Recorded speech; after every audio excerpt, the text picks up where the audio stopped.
Recording in progress.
Good day to you all. It's my pleasure to have an opportunity to welcome you all in this great morning to the second session of Infostudio, organized by the Industrial Management Science Students Association, which is a student body of Department of Industrial Management, with the intention of enhancing the knowledge and the skills of the undergraduate. Today's session is streaming live through the social media platforms of our Infostudio Facebook page and also in IMSSA UK or YouTube channel. Therefore, the participants can watch and show love and support there too. Without further delay, let's move on to the today's session of the future of Sri Lanka and the role of youth from the perspective of economic development. The topic of the today's session will be covered and discussed by our guest speaker, Mr. Dhananath Fernando, Chief Operating Officer and one of the founding member of the Advocata Institute. And also, he's a specialist in the area of economic analysis. Therefore, we thought that he would be the most ideal person to talk about this topic. I hope that everyone will get the maximum benefit from today's session. Now, I would like to invite Mr. Dhananath Fernando to continue the session. Sir, it's over to you. Thank you very much for, I hope I'm audible enough. And I'm sorry, I'm joining from on the go, but I hope I'm audible enough. Thank you very much again for inviting me and wishing everyone a pleasant morning. So when you talk about the future of Sri Lanka and the youth, I would like to start with a small story. So basically, one day, Bill Gates was addressing a forum, and he made a remark saying that my daughter will not marry a poor man. And this comment was taken slightly differently by different people, and some people, of course, got slightly offended because Bill Gates by then was one of the richest men in the entire planet. And why he made such a remark on why that his daughter won't marry a poor man. So when someone questioned, actually Bill Gates provided an explanation on what he actually meant. So he said, he got some statistics. He said, in US, if you consider the people who win lotteries, after 2 years, about 50% of them are, after winning a lottery, they are pretty much in the same state that they were before winning the lottery, or pretty much even at a financially low level, even after winning the lottery. And if you go to like 5 years, 6 years, about 95% of the people who won lotteries are pretty much at the same stage that they were before winning the lottery or few stages down. So he asked, like, what is the reason? Now, after winning a lottery, why these people are still pretty much at the same level or even like poorer than they were? He said the reason is wealth is not about money. You can have a lot of money, but still you can be very poor with a lot of money. And he said money or like wealth is ability to recreate wealth. So then he said, that's what I meant by that my daughter won't marry a poor man, that I want her to marry someone who can recreate wealth, who can regenerate wealth from the little money that they have. So if you look at the Sri Lankan context, I'm sure we all have been heard about the story of how proud nation we are for 2,500 years, the beautiful beaches, absolutely beautiful weather, no such natural disasters like volcanoes or earthquakes or anything like that. Beautiful biodiversity, located in the east-west shipping route. Lot of potential, beautiful people, smiling people, all good. But still, we are poor. After 70, after 70 years of independence, we are still struggling to become a upper middle income country. In fact, now we have dropped, like, fallen back to a lower middle or like a poor country. So what happened actually to Sri Lanka is exactly what Bill Gates said. We didn't know how to recreate wealth from what we had. So we are a poor country with a lot of resources, but resources doesn't mean that we can create wealth. So the role of youth and Sri Lanka, in a nutshell, is ability to recreate wealth from what we have. So how are we going to do it is the next question.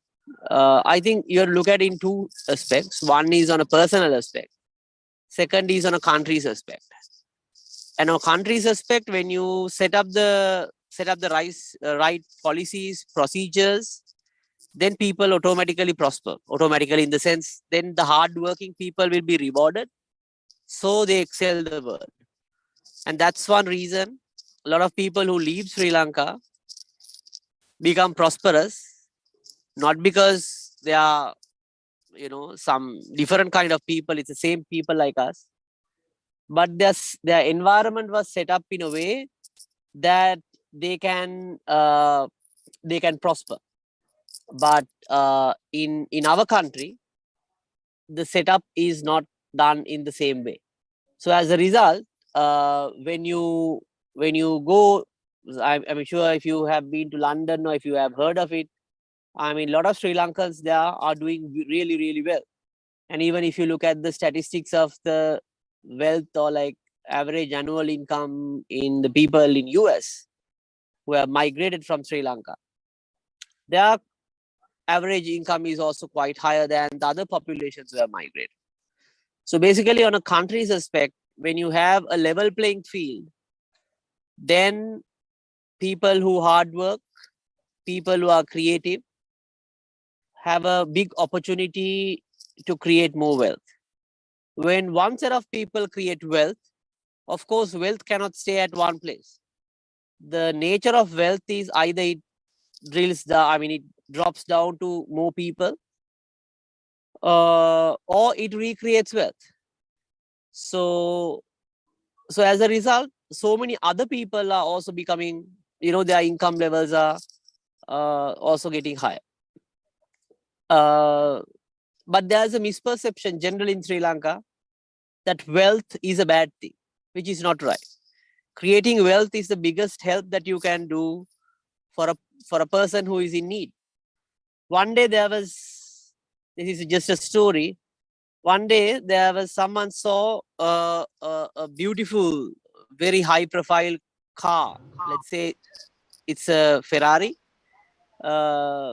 saw a Ferrari parked, and one gentleman said, "Look, this man who bought this Ferrari, this car, from the value of this car, he could have served food for thousands of people.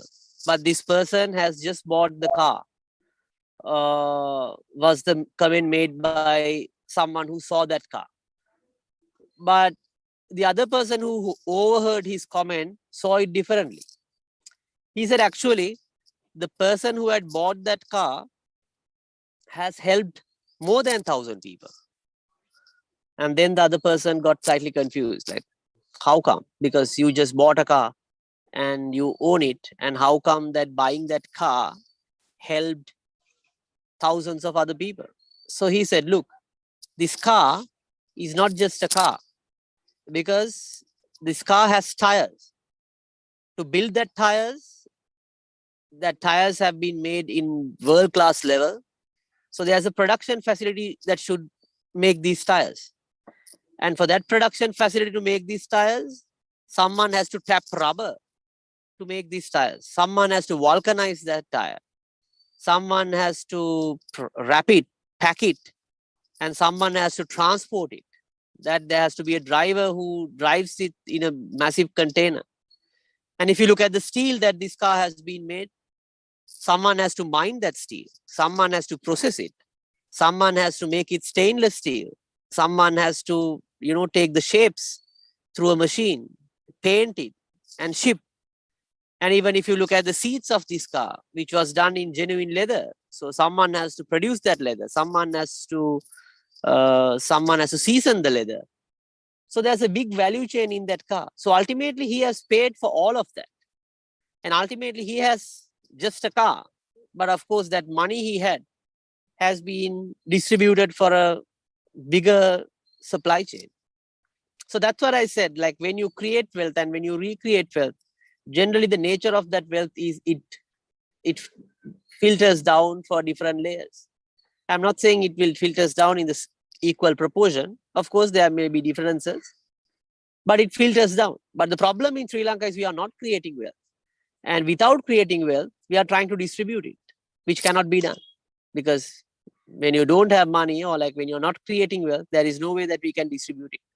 So the nature of, the first part is, as individuals, I think we have to also move to a gear to create wealth.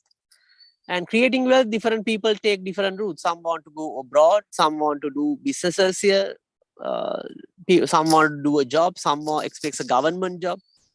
So my advice to the youth is, youth has to come forward on creating wealth. Of course, entrepreneurship and working for a company is also good. But you have to contribute to creating wealth. Even if you are working for a company, you have to contribute to create wealth for that company. If you are doing on your own, you have to help them to create wealth on their own. Even if you are an HR manager, you are basically creating wealth through human capital. If you are a production manager, you are helping to smoothen the process and reduce the wastage and to create wealth or save wealth. So first is, we all have to come to a gear that we should create wealth. And when you create wealth, we can distribute it. I think in the Sri Lanka, in a broader perspective, we should all stand together to make sure that we help to set up processes to create wealth. And that is why we have been promoting as Advocata to economic reforms, because our economic system, our economic engine is not done in a way to create wealth. It is done in a way to not to create wealth, because most of the people are requesting government jobs, and there's no productivity added there. And we have a lot of state-owned enterprises that those state-owned enterprises are not making profits. Rather, it's completely distorting the market. So overall, we are not creating wealth. We are losing the wealth that we have. And at the same time, we are not competitive enough to create wealth. So we are losing on all fronts. And when a country is not creating wealth, of course, the young people like you consider leaving. But only the courageous one would stay and try to do a change. Of course, change is difficult. It's tough. You may succeed sometimes and you may fail. But I think as youth, we all have to stand together and take a position that we all need a change, and change in the sense change in this economic model. We need to respect and reward hardworking people, and it has to be a level playing field, because when you have a level playing field, the is the best reward that the people who want to make a difference get an edge, because you are in a level playing field. It's like a race. But it doesn't mean that we are forgetting our poor people. As I said, when people create wealth, they pay taxes, and that taxes should go to the maintenance and taking care of our most vulnerable communities. Because ultimately, we all want to live in a happy and a prosperous life. There is no point we having a lot of money when we hear about people dying in fuel queues, and when we hear about people are dying without pharmaceutical products. We don't want to hear, and we don't want to hear we don't want to live in a country that people are suffering, and that's not an objective of wealth. So I'll wrap up from there. So my message is, let's create wealth. When we create wealth, we can distribute wealth. But wealth is basically nothing, a state of mind, as Bill Gates said. And it's basically the ability to recreate wealth. So if we were to if we want to ability to recreate wealth, we have to first create wealth. We have to set the process right to create wealth. I'll stop from there, and I'm open for questions. And if you have any clarifications or questions, I'm more than happy to answer.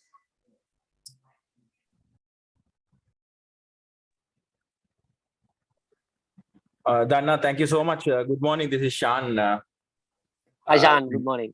Good morning. Thank you so much, Dhananath, for accepting the invitation and joining even with the busy schedule. And first of all, on behalf of the university department and the students, I would like to congratulate on becoming this year Sri Lanka's Eisenhower Fellow. Yeah, it's a privilege to have you, really. Thank you. You have been doing so much of work in the policy level during last 2-3 years, and we see how impactful your work in the television and in the national level as well. Now, if I give you a brief understanding of the context of the students that who are participating today, they are specializing in industrial management. So they are exposed to the manufacturing side of the business world, and they are exposed at the same time. They are being taught about the business aspects, and they are exposed to hardcore IT, programming, business analysis, project management, product development aspects as well. So this degree program is very special. So they are covering the industrial side of businesses. They're covering the IT aspects of the businesses, and they're covering the business components. Management component. Basically management related subjects like operations management, project management, management theory and practice, marketing management, normal management subjects as well. Now, one thing I have is, now one confusion these students have is, yes, they do understand the importance of manufacturing. For example, I start with manufacturing. So Sri Lanka is known for apparel manufacturing, for example, and but other than that, Sri Lanka is not known as a manufacturing hub. But if you take East Asia, right? So those countries are known as manufacturing hubs, and India is becoming a manufacturing hub for high-tech stuff.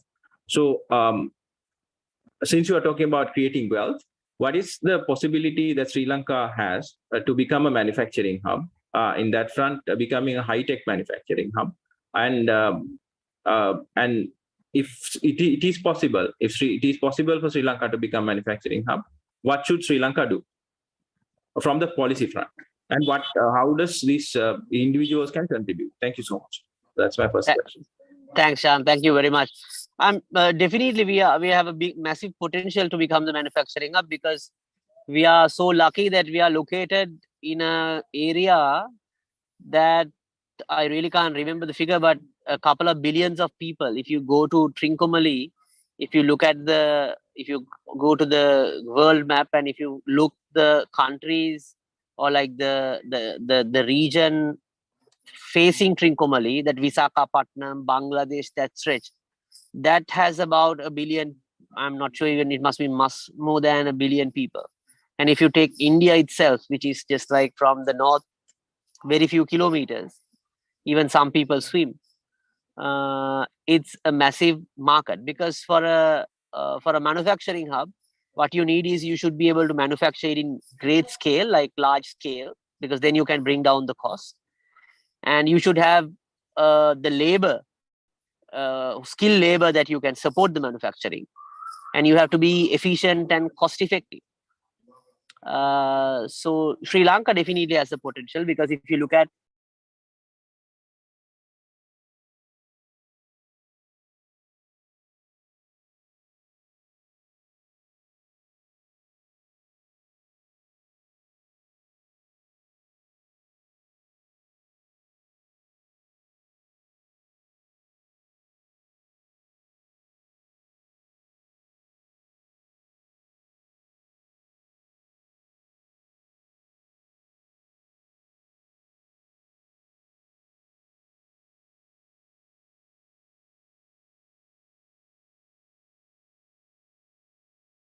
should allow the high skilled people to come here and set up, because then we learn, and that's the logic of transferring know-how. And then the land is one main problem, because 82% of our land is owned by the government. I think government should release those lands for people. And even if you go to a BOI zone, there's absolutely difficult for an investor to find land. So because of that, I think land is quite important. So there's no rocket science for economy to grow. There are 4 factors of production. So land is a problem. Labor there's a lot of regulations, even in visa processing and all that. And then entrepreneurship has to grow up, and even the investment can match that, and the capital. So basically, capital and entrepreneurship probably comes from the foreign direct investments, but even the local investments can slowly progress. So yes, definitely we have a potential. We have to make on the basic stuff. We don't need to do like very big stuff. When we connect with the right supply chains, I'm sure we will prosper, because that's the logic. So if you look at the land which is available in the north area, and even in the wet zone, in the dry zone, there are a lot of land that we need to that we can be capitalized. And at the same time, I think when the land component is quite sorted, the investments will come. And there's a concept called property rights, because the land is not the problem, because the land, that right has to be given to people. The ownership of land, the titles has to be given, because then people will come and invest because they own that land. Then you can create wealth. So how can your students who are in this call can contribute is mainly by high skilled labor, because you are doing a technical job. And when you are becoming a wealthy country, basically the people who are learning these sort of subjects, industrial studies, manufacturing, they are the first to get their incomes levels like skyrocket, because Google and those companies, not even Google, like any tech manufacturing company, those are technical skills, and that pays very high salaries because it's technical. Not that everyone can do it, not that everyone can learn it quite fast. So with experience, I think income levels go up. When the income levels go up, there's a supporting service sector that will be built, because that money will be, as I said, wealth cannot stay in one place. People will go, and basically spend it on restaurants, spend it on holidays. So many things can happen. So as a result, it creates ripple effect. So that's the process. So I think yes, definitely can, and we can do, and everyone can contribute to creating wealth. And the students can definitely contribute with high labor, and not only they can contribute, they would be the first-hand beneficiaries if we become a manufacturing hub. Thank you. Thank you, Dhananath. The second question is, I think, from what you said about labor, I have another question now. In 2017, the country had a lot of protests against ECTA. But from what you just said, and I think people from IT and manufacturing field, they came up to the front and they started protesting. But from what you just said, I personally, this is what I felt. ECTA should have gone forward. Is that what you believe as well? If not, why is that? Yeah, I'm not an expert on ECTA. My view is, contribute. Now, let's see the context. Now, a lot of IT people are leaving because of the crisis. I'm sure it's no secret. Everyone is leaving. And now when they leave abroad, with whom are they competing? Basically, they are competing with everyone. They are competing with Indians, Bangladeshis, Western Europe, everybody. So when we discussed about ECTA, the problem was whether those jobs will be taken by Indians. Same for Singapore Free Trade Agreement. So now the same people probably who opposed it, or probably who had a different view, or maybe their companies had a different view, are allowing people to leave, squeezing all the dollars that we have at the same time. Because when these people leave permanently to Australia, they basically sell their properties, and that will be converted to dollars. Now it's difficult, but now they're all leaving. But they're competing with the same people. So in ECTA, I'm not sure about the details, but if it's about competition, I think that was the main reason for them to oppose that India will come and take over and all that. And now they are doing the same thing in a much more difficult scenario. So I think ECTA as a trade agreement should have gone forward. Maybe there maybe some adjustments we may have had to do. But it's about, rather than a free trade agreement, whether how open are we for competition. Now, when we say, okay, Indians are coming and taking our jobs, I mean, we have to be ready for that. Because anyway, they will be taking our jobs. Because if they produce very good IT guys, Sri Lankans will not have a stance, right? We can only we can only make ourselves competitive by competing. Anyway, we are in a global world. I mean, you can't avoid competition. It's the only way is to we have to make ourselves better. So yes, I think all these, I mean, trade agreements, there are two sides. We have to check the rules and all that. But I mean, if on the competition front, there is no point hiding behind it, because you have to embrace it and work. And Sri Lankans can. I mean, how can we win a World Cup without playing without the opposition? I mean, if you need to win a World Cup, you can't win a World Cup by a shortcut. No, you have to basically prove yourself that you can do better than others. For that, you have to look inwards and you have to develop yourself to beat everyone else. Beat in the sense, not in bad terms, but that's how things happen. So I think it's very important that we do it and embrace the competition. And that's what actually, if you look at Vietnam, I don't have the slide right now since I'm joining from the phone. But if you look at the trade agreements signed by Vietnam, Thailand, and Sri Lanka, I think for the last 70 years, I'm sure we have about 2 or 3. But Vietnam has signed trade agreements, my goodness, left, right, and center. I think they have signed about 12 or 14, including with the US. So they are getting the preferred market access. And that's one reason Sri Lanka is losing for Vietnam. Because when they have a free trade agreement to trade with those countries, they get better tariffs.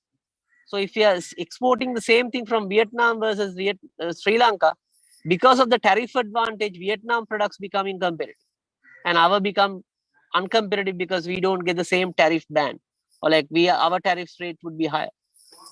So that's what countries do. And when other countries sign it, we can't just avoid it. It's like the mobile phone. I'm sure these students may not be recall when this mobile phone came. Some people said, no, I don't want to use a mobile phone. It's quite disturbing because everyone can call me anytime.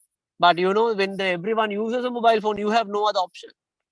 I mean, you can put it on silent mode or like don't disturb mode, but you have to have a mobile phone, right? Otherwise, when everyone is using, you are just like staying away, staying behind. I think that's the same thing that happened. Thank you so much, Dhananath, on that. So two more questions before handing over to the students. One question, since you talked about free trade agreements. Now, Sri Lanka has a very good free trade agreement with India, if I'm not mistaken. And I think from what I know, Damro is the only winner from that free trade agreement. And yes, some companies like IMSSA and others also got the benefit, but I think the real benefit was beneficiary, from what I know, from my knowledge, is Damro, because they have a massive operation in India. Now, India is rising. So how can we capitalize and try to create wealth through the rise of India? And is it possible, Dhananath? Absolutely possible. And that's why, I mean, I think I can't remember the number. There are about like 1,000 unicorn companies, which means like about 1 billion, more than $1 billion companies are starting in India, especially in Tamil Nadu and that region. And if you look at the caliber of those Tamil Nadu, like the finance ministers and those who are managing that, and the Google have invested there. So in India, so as in Vietnam. So easiest way is basically to support. As I said, wealth cannot stay at one place. When India creates wealth, some wealth will automatically come to Sri Lanka, even we are bad. But we have to capture more through India, and definitely that supply chains, the supporting manufacturing plants and all that can be set up in Sri Lanka. Sure, we have a lot of potential. It's like you have to think about it like a garment factory.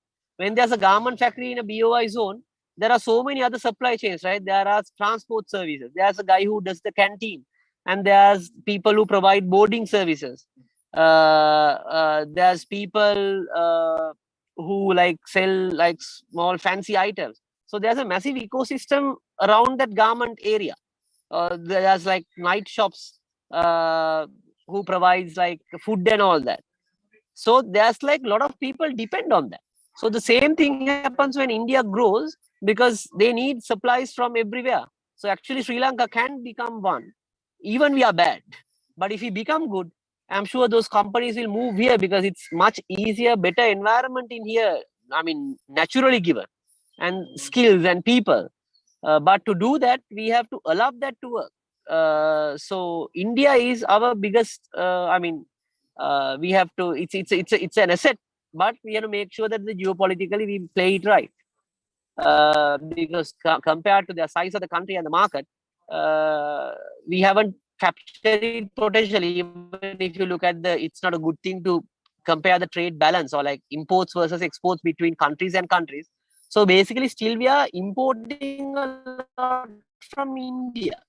Actually, we should export a lot to India.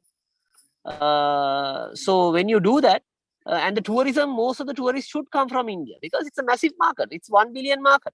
So there's so many. It's from Ambanis to poor people, there's a massive range in India. So even if you tap like 1% of India's high-profile market, it's a lot of money for Sri Lanka.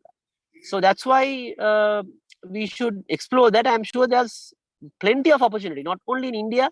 I think India, Bangladesh, that there's a name for that region, I forget.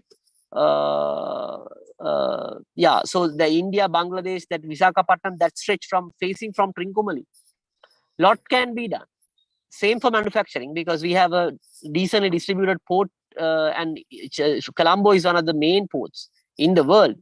So manufacturing, it's the best location, best timing, because India is moving, as you may have seen, it has become one of the world's biggest economies. With US, China, they are competing because of their size and the population. So even India is poor, their market is massive, because even poor people consume some products. So we have to just cater to that. And if we cater, I'm sure there's so much potential. And in Sri Lanka is like, I'm sure when you go to some other country, now when you go to Trincomalee, you go to Pigeon Island, right? It's like same. When people come to India, Sri Lanka could have been like an island boat ride to just come and see and watch and go back. So those options we have to explore, and India would be people who travel from US to India, they should just hop here and go back. So that's where we have to allow people to trade and exchange ideas, exchange labor, skill and everything, because that's how we progress. Thank you, Dhananath. One last question from me. So how important it is for us to address the ethnic problem that Sri Lanka is currently having, because international community thinks that Sri Lanka has an ethnic problem. So how important is it for us to show the world that we have a mechanism to resolve that from the perspective of trade? I think what we need to understand is, I think it's even in any religion. I'm today's poet. I'm a Buddhist.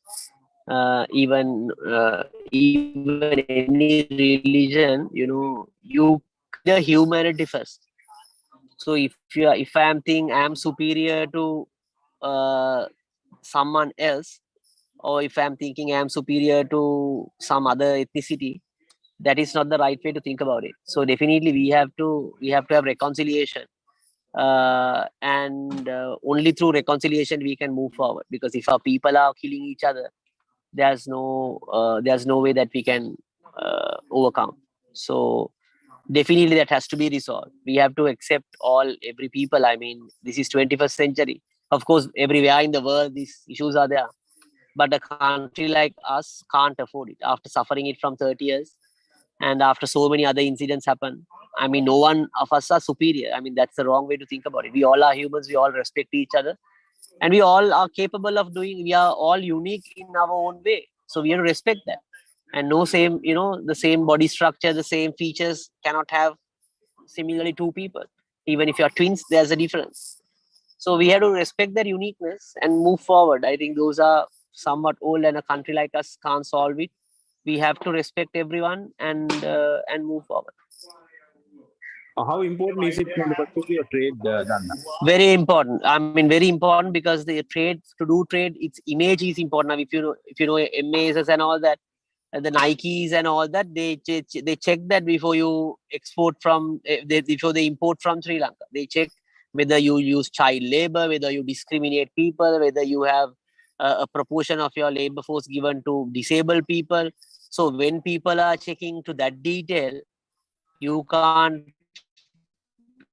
going from a country that because religion and ethnicity we kill it, the orders will move for somewhere else for sure, because the advanced markets don't want to consume things from coming like very tribunal sort of attitude. So we have to move forward. It's very important, on a trade perspective, to rebuild that image. And we have been a prosperous country, so we have to do that. Otherwise there's no future in trade. Thank you so much, Dhananath. So the question, the floor is open for students now. I think one student has raised hands.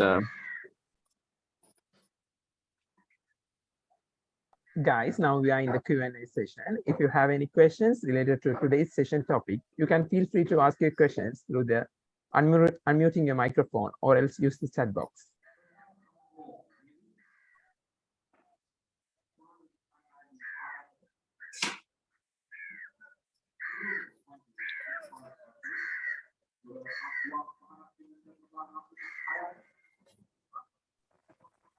One more question, since the expert is here. Now, Dhananath, we built that what do you call Kankasanture airport.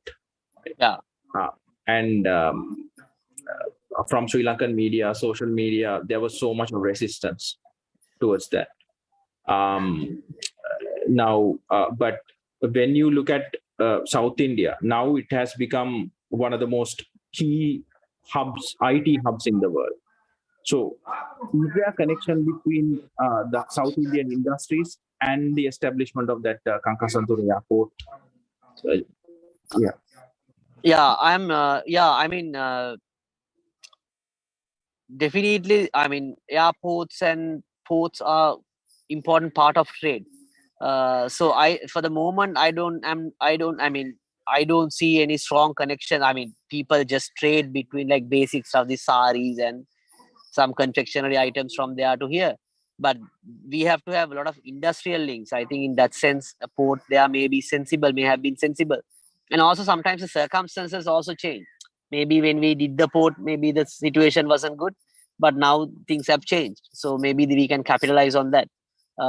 So I think it's important to, trade with India, but in trade we have to focus on what we can sell there, and to plug it to their supply chains. And I think in that sense, ports and all that is important. But what we should avoid is, without the strategic decision making, just to do ports and airports everywhere, that will waste a lot of money. But even if we do that, we should go for like a public-private partnership where someone else invests the money, and even if they take the return, a decent amount of return, that's okay, because when you have the port, the other supply chains will activate. Because when someone else will operate the port, airport, and they will invest the money, but the entire trade becomes feasible. So that will create a lot of job opportunities, as I said, for the rest of the people. So that's how we have to think about it. Yeah, thanks, Dhananath. Thanks.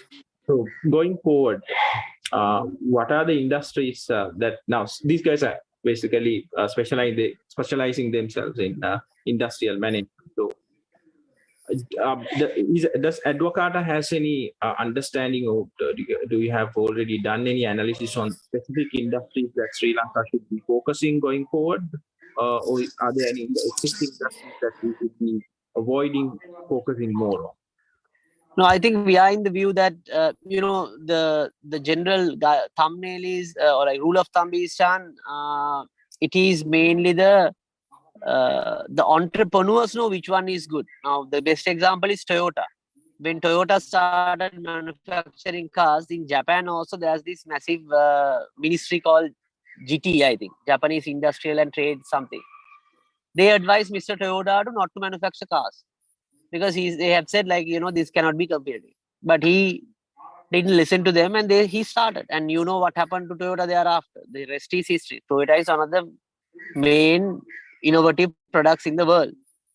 So the entrepreneurs have a better sense. So our general advice is, I mean, people should be allowed to try out anything. Of course, some may fail. On a journey of manufacturing and innovation, we know how many times we have to fail. But if the government is try to decide like which industries should go first and which industries should not to go forward, then it's open for corruption, and it's also discouraging people. Because I'm sure when Mahesh Amalians and the manufacturing guys started apparel, I'm not sure whether they saw this sort of a depth when they actually started. Now it has become, I think, the Brandix Research Center is one of the most advanced research center in the region. So I don't think anyone saw that growth, and only the entrepreneurs are capable of doing that. If people like us try to say this industry should go forward, this industry should not, I think that way is, we will discourage some other people. So I think we should avoid that. But I think overall, the IT sector has a lot of potential, and also I think overall the tourism and tourism related industries, some of the manufacturing has potential. And I've seen our labor skills are high. Rather than going for the final product, when you start producing like one component, parts and components of bigger products, that's the future, in my view, and that's what we need to do. Another question is, from what we see from the statistics, the Sri Lankan education system is not capable of providing tertiary education for around 70% of the people. Only about 30 to 35% of the people gets a tertiary education on an annual basis. So I think that's also a massive issue that Sri Lanka currently facing. So how are we going to solve that? Because at the end of the day, it's a skilled labor force that would sort our problems, right? That's one of the most important things that the government should be addressing. And what's your view on that, Dhananath? Yeah, absolutely. I'm not an education expert, but I think it's unanimously agreed that education needs a lot of reforms because our education system is not the best for sure. Because now, for an example, I'm coming from a bioscience background. But at university, I didn't have the option of selecting economics as a subject. So I studied bioscience and I studied economics on my own. And I'm not an economist. But I wasn't given that opportunity.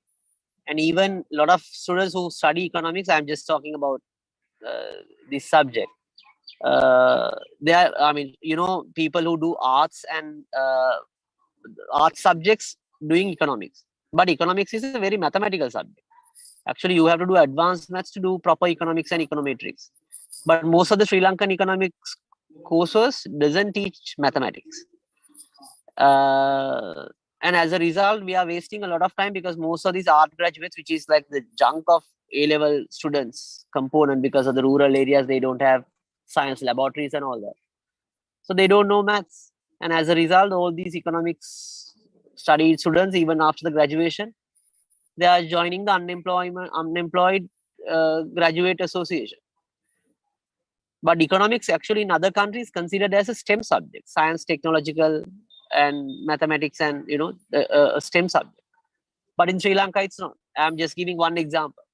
In terms of vocational training, in terms of technical trainings, we are far behind. And that's why in my humble view, while we keep the free education, where you provide education, maybe free, the primary and the secondary education, I think for tertiary education, we should allow the private people to, enter. And the government can also run it. So the difficult people can join the state universities. But when the private people come, I'm sure it's like our hospital system, right? If there are no private hospitals, the richest people will be the biggest beneficiaries because they know people, they know doctors, they will occupy all the beds. Now, because of the private hospitals, actually these affluential people will go to private hospitals. And the people who really need can go to government hospitals. Of course, the service may not be good as that, but actually the government service hospitals provides a decent service. The same thing can happen in the education. And now there are so many international schools where basically pay a lot of money and go. Because of, from grade 1, getting a kid to a school is a problem. So I think the same thing should happen in the tertiary education, because then the people who can afford will do that. And when you allow it, we will save a lot of money, because most of our students leaving to study these other subjects in other countries. So actually, I think we can attract more foreign revenue by allowing the markets to work in the education system. Thank you. I think there are two hands raised. Yeah, I also need to leave in very quickly, Shan. Okay. I'll definitely take those two questions. Yes. Yeah. No problem. Pasindu, you can go ahead. Okay, sir. I want to know about you told before we try to be entrepreneurs as undergraduate. So after graduating, it's not the case. But when we are starting a high-tech company, the problem is we have a lot of resources, but collecting those resources is some much of expensive according to my point of view. So what are the techniques and what are the strategies that we should have to use to overcome that scenario? In your point of view, I want to know about that kind. Yes. So you have to start, depending on the circumstances, when you are becoming an entrepreneur, you have to first understand the journey is not easy. It's very difficult. Journey is not easy. It's not difficult. It's very difficult. So you have to go slow. You have to move slow to overcome that. Of course, there are so many difficulties in Sri Lanka, which I admit and understand.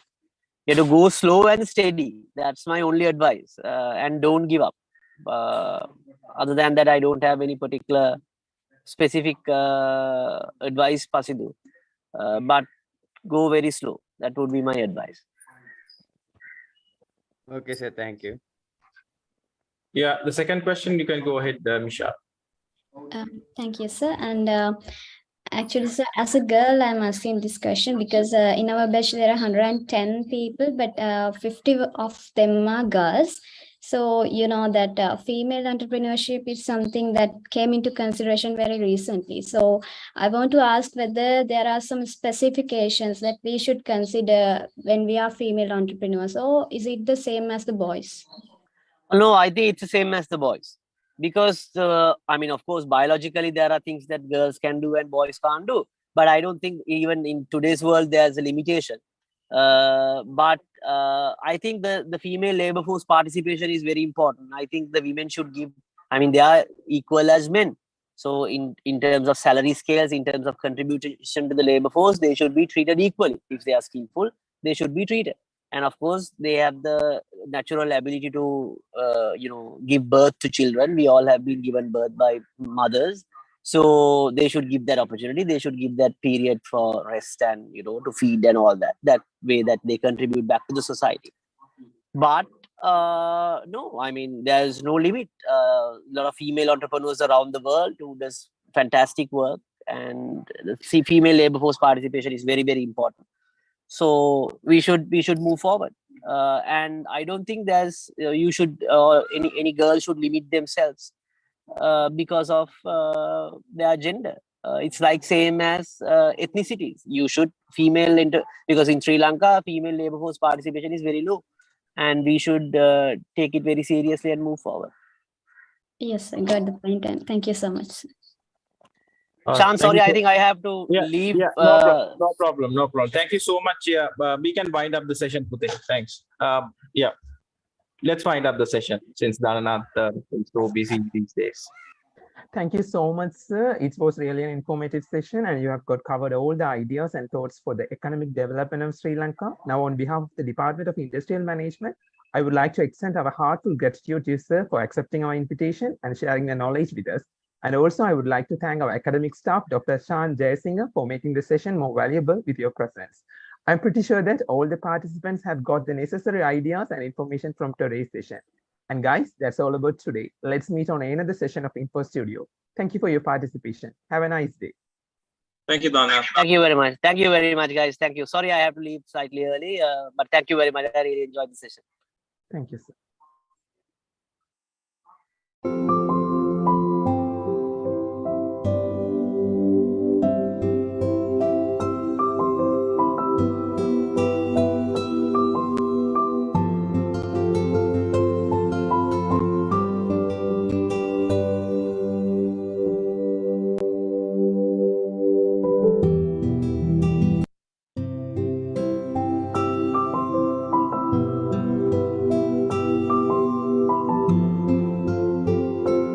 Recording stopped.